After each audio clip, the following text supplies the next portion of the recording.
إن الذين كفروا سواء عليهم أأنذرتهم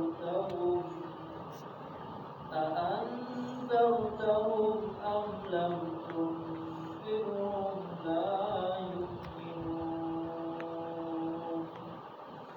ختم الله على قلوبهم وعلى سمعهم وعلى أبصارهم غشاوة ولهم عذاب عظيم صدق الله العظيم إن الله وملائكته يصلون على النبي يا أيها الذين آمنوا صلوا عليه وسلموا تسليما اللهم صل على سيدنا ومولانا محمد وعلى آل سيدنا ومولانا محمد وبارك وسلم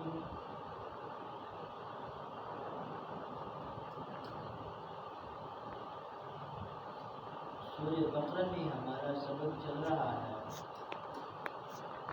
آج کے سبق کے اندر ہم نے سورہ بقرہ کی آیت نمبر 6 سے لے کر آیت نمبر 7 تک کی تلاوت کی۔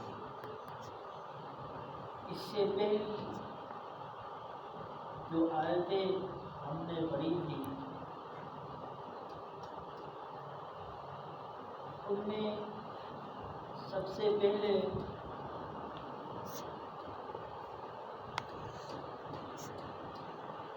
اس قرآن پاک کو اللہ تبارک و تعالیٰ نے فرمایا کہ یہ ہر طرح کی عیب سے پاک ہے،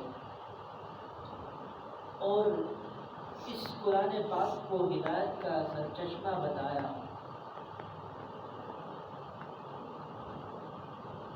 اور اس کے بعد سورہ بقرہ کی جو ابتدائی آیات ہے اس میں اللہ تبارک و تعالیٰ نے ان خوش نصیب بندوں کا ذکر فرمایا کہ جنہوں نے اس چشمے ہدایت سے فائدہ اٹھایا، اس کو قبول کیا۔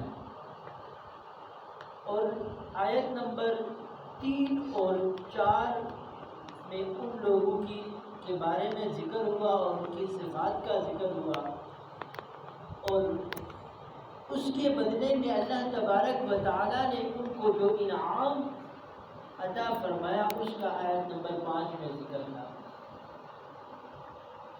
اب اگلی آیتوں کے اندر ابھی آنے والی جو 15 آیتیں ہیں ان میں اللہ تبارک و تعالیٰ ان لوگوں کا ذکر فرما رہے ہیں کہ جنہوں نے اس کتاب ہدایت کا انکار کیا، اس کو نہیں اپنایا، اس سے فائدہ نہیں اٹھایا، ان کا ذکر ہو رہا ہے اگلی 15 آیتوں میں۔ ان میں سے جن 2 آیتوں کا آج ہم نے ذکر کیا ان میں، اور جن لوگوں نے اس کتاب ہدایت سے فائدہ نہیں اٹھایا، اپنی بدقسمتی سے اس سے فائدہ نہ اٹھا سکے، وہ کل 2 طرح کے تھے۔ ایک تو وہ لوگ تھے جنہوں نے کھلم کھلا اس قرآن پاک کا انکار کیا، حضور علیہ السلام کی رسالت کا انکار کیا اور قرآنی تعلیمات کا انکار کیا، جن کو قرآن کی اصطلاح میں کافر کہا جاتا ہے۔ اور دوسرا وہ گروہ ہے کہ جنہوں نے کھلم کھلا اس کا انکار تو نہیں کیا، لیکن دنیا کی حقیر چیزوں کے لالچ میں انہوں نے کیا کیا، دوسرا طریقہ اختیار کیا کہ جب مسلمانوں کے پاس جاتے تو وہ کہتے کہ ہم مسلمان ہیں، ہم قرآن کو ماننے والے ہیں اور قرآن کی شریعت کو مانتے ہیں، ہم آپ کے ساتھ ہیں۔ اور جب وہاں سے نکلتے، حالانکہ ان کے دل میں ایمان نہیں تھا، کفر تھا، جب وہاں سے نکلتے اور کافروں کے پاس جاتے تو وہاں پہ جا کے کہتے کہ ہم تو مسلمانوں کو ویسے دھوکہ دے رہے ہیں، ہم دھوکہ دے کے ان کے پاس ان کی محفل میں جاتے ہیں، ان کی حقیقت، ان کی جو باتیں ہیں، راز کی باتیں ہیں، ان کو جان کے لا کے آپ کو دینے کے لیے ہم ان کے پاس جاتے ہیں، اصل میں تو ہم کافر ہی ہیں۔ ان کو اللہ تبارک و تعالیٰ نے قرآن پاک کی اصطلاح میں ان کو منافق کہا گیا، ایک کافر، دوسرے منافق۔ اگلی یہ 15 آیتیں ان میں ان دو گروہوں کا ذکر ہوگا۔ تو سب سے پہلے جو دو گروہ، پہلا گروہ ہے جنہوں نے کھلم کھلا انکار کیا، ان کا ان آیتوں کے اندر ذکر ہے۔ فرماتے اللہ رب العزت ان الذین کفروا، بے شک وہ لوگ جو کافر ہوئے، کفروا کے کہتے ہیں انکار کیا، انکار کرنے، سواء علیہم، برابر ہے ان لوگوں کے بارے میں کہ انذرتہم، آیا آپ ان کو ڈرائے، ام لم تنذرہم، یا آپ ان کو نہ ڈرائے، لا یؤمنون، وہ کبھی بھی ایمان لانے والوں میں سے نہیں۔ یہ کیوں ایسا ہے؟ فرمایا ختم اللہ علی قلوبہم، مہر لگا دی اللہ تبارک و تعالیٰ نے علی قلوبہم، ان کے دلوں کے اوپر، وعلی سمعہم، اور ان کے کانوں کے اوپر، وعلی ابصارہم، اور ان کی آنکھوں کے اوپر، غشاوۃ، پردہ چڑھا ہوا ہے، وَلَهُمْ عَذَابٌ عَظِيمٌ، اور ان کے لیے اللہ تبارک و تعالیٰ نے دردناک عذاب تیار کر رکھا ہے۔ ایسے لوگوں کے لیے کیا ہے؟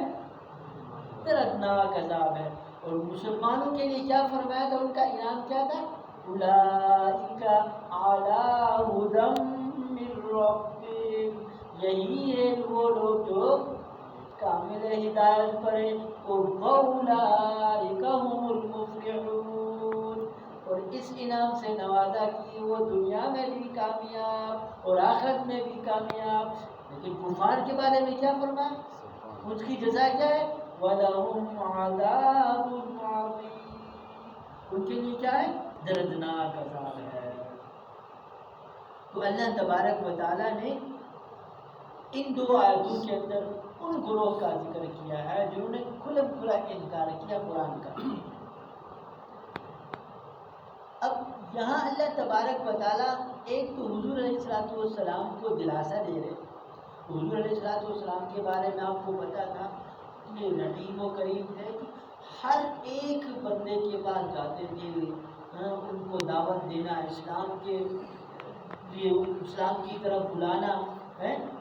حضور علیہ السلام کی زندگی آپ سب کے سامنے ہے، کتنی محنت کرتے تھے۔ اللہ تبارک و تعالیٰ ایک تو ان کو دلاسا دے رہے کہ آپ پریشان ہونے کی ضرورت نہیں ہے، آپ ان کے اوپر جو محنت کرتے ہیں اس کا صلہ تو آپ کو ملے گا، جو آپ نے ان کے اوپر محنت کی، ان کو دعوت دیا، کوشش کی، آپ کو تو آپ کی کوشش کا صلہ وہ ملے گا۔ لیکن ان لوگوں کے بارے میں یہ ہے، اب یہ بھی تمام کافروں کے لیے بھی یہ حکم نہیں ہے، یہ بھی ان کافروں کے لیے بارے میں ہے کہ جن کے بارے میں یہ اللہ تبارک و تعالیٰ کو قطعی کو یقین تھا کہ یہ کبھی بھی ایمان لانے والوں میں نہیں ہے، ان کے بارے میں یہ حکم ہے کہ آیا آپ ان کو ڈرائیں یا نہ ڈرائیں، ایسے لوگوں کے بارے میں آپ کو پریشان ہونے کی ضرورت نہیں ہے، وہ جتنے بھی آپ کوشش کریں گے وہ ایمان لانے والوں میں سے نہیں ہے۔ کیوں؟ اس لیے نہیں ہے کہ اللہ تبارک و تعالیٰ نے ان کے دلوں کے اوپر اور ان کے کانوں کے اوپر مہر لگا دی ہے۔ مہر لگانے سے کیا ہوتا ہے؟ اب بالکل بند ہو جاتا ہے، اب کوئی چیز ان کے اندر داخل نہیں ہو سکتی. اب کسی بھی چیز کا دروازہ، ایک مکان ہے، مکان کا دروازہ بالکل بند کر دو. اسی طرح حکومت میں کے بارے میں بھی ہوتا ہے نا، حکومت میں کسی مکان کو، کسی دفتر کو، کسی اس کو سیل کرتے تو کیا کرتے ہیں، تاکہ اس کے اوپر تالا کے اوپر کپڑا بھی چڑھا کے اس کے اوپر مہر بھی لگا کے چھوڑ دے. اب یہ سیل ہے، اب کوئی بھی اس کے اندر نہیں داخل ہو سکتا. تو اللہ تبارک و تعالیٰ نے بھی ان کو کیا کیا، سیل لگا دیا ہے، مہر لگا دیا ہے. اب ان کے کسی بھی طرح سے ان کے اندر ہدایت ان کے دل میں جا نہیں سکتی، ہر طرف کا راستہ بند ہے. اور اگلے آیت میں فرمایا وَعَلَىٰ أَبْصَارِهِمْ غِشَاوَةٌ، لیکن آنکھوں کے بارے میں مہر کا نہیں کہا. آنکھوں کے بارے میں کیا کہا، اور ان کی آنکھوں کے اوپر پردہ چڑھا ہوا ہے. اب دل و کار ایسے ہیں کہ میں اس طرح بیٹھا ہوں، مجھے میرا دل یہاں سے بھی کیچ کر سکتا ہے، وہاں سامنے سے بھی، دائیں سے بائیں سے، پیچھے سے بھی، آگے سے بھی، کسی جگہ سے بھی آواز کو کیچ کر سکتا ہے، سمجھ سکتا ہے. کانوں میں بھی آواز جائے، کہیں بھی سے آواز آئے، آواز پہنچ جاتی ہے، کیچ کر لیتا ہے. لیکن آنکھوں کا منبع کیا ہے، وہ میں سامنے بیٹھا ہوں تو سامنے سے جو مجھے دیکھوں گا ادھر سے نظر آئے گی. اب پیٹھ پیچھے سے نظر نہیں آئے گی، دائیں بائیں سے نظر نہیں آئے گی. اب کانوں میں، آنکھوں کے اوپر صرف پردہ ڈال دیا بس ختم. اسی لیے کہا کہ ان کی آنکھوں کے اوپر پردہ چڑھا دیا اللہ تبارک و تعالیٰ نے، تو ان کو نہ کوئی ہدایت کی بات ان کے اوپر اندر داخل ہو سکتی ہے، نہ دیکھنے سے، نہ سننے سے، نہ ان کے دل سے کی طرف سے کوئی بھی ہدایت کی بات ان پر اثر نہیں کر سکتی ہے. اس لیے وہ بالکل ایمان نہیں لا سکتے. اور ایسے لوگوں کے لیے اللہ تبارک و تعالیٰ نے دردناک عذاب تیار کر رکھا ہے. ان کی اس بد اعتقادی کی وجہ سے وہ مرنے کے بعد ان کو یہ عذاب ان کو لازمی ملے گا. اب یہاں پہ ایک لفظ سمجھنے والی ہے، یہاں پہ انبیاء علیہ السلام کے بارے میں فرمایا انذار کا لفظ آیا. نبیوں کو کیا کہتے ہیں، نذیر. انذار، انذار کے معنی ہے ڈرانا. اردو میں اس کا معنی ہوتا ہے ڈرانا. انذار کہتے ہیں ڈرانے والے، اور اسی طرح ابشار کہتے ہیں بشارت، خوشخبری دینے والا. اب ہر ڈرانے والا اس کو انذار نہیں کہا جاتا ہے. انذار اس کو پتہ، جیسے اب ایک والدین اپنے اولاد کو کیا کرتے ہیں، کسی آگ سے یا آگے کسی درندے سے یا اور اسی طرح چیزوں سے اپنے اولاد کو بچاتے ہیں. وہ کیوں، ان کے دل میں اس بچانے، ان کو ڈرانے کا کیا ہوتا ہے، ایک شفقت کے طور پر ہوتا ہے. اسی طرح ایک ڈاکو ہوتا ہے، ظالم ہوتا ہے، وہ بھی لوگوں کو ڈراتا ہے، لیکن اس کے دل میں شفقت نہیں ہوتی، رحمت نہیں ہوتی. تو انبیاء کے اندر جو ڈرانا ہوتا ہے لوگوں کو، یہ کیا ہوتا ہے، شفقت کے طور پر ہوتا ہے. اس لیے ان کو انذار کہا گیا. ظالموں کو انذار نہیں کر سکتے ہیں. اللہ تبارک و تعالی ہمیں عمل کرنے کی توفیق عطا فرمائے. جو کچھ پڑھا گیا، سنا گیا، اس کے مطابق اپنی زندگی گزارنے کی توفیق عطا فرمائے. وآخر دعوانا الحمد للہ رب العالمین.